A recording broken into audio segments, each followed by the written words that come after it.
अस्सलामु अलैकुम रहमतुल्लाहि बरकातुहू। उम्मीद है कि आप तमाम हज़रात खैर व आफ़ियत के साथ होंगे।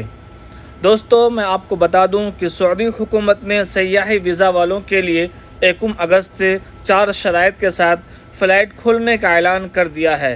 ये एक अच्छी ख़बर है, लेकिन याद रखें, इकामा होल्डर और फैमिली वीज़ा वाले के लिए यही शराइत होने का बहुत ज़्यादा चांसेस है। ताहाल अभी उनके लिए कोई ऐलान नहीं किया गया है, लेकिन मैं तमामी हज़रात से गुजारिश करता हूँ कि वो तैयारी में रहें, वैक्सीनेशन करवा लें।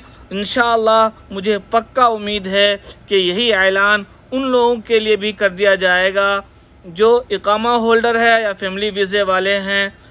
लेकिन जो ऐलान इससे पिछले बार आया था कि वो जो 16 ममालिक है जहाँ सऊदी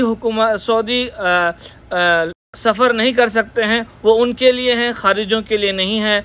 तो मुझे उम्मीद है कि आप लोग तैयार हैं। इंशाअल्लाह सऊदी का ये फ़ैसला हमारे लिए खैर होगा। अस्सलाम।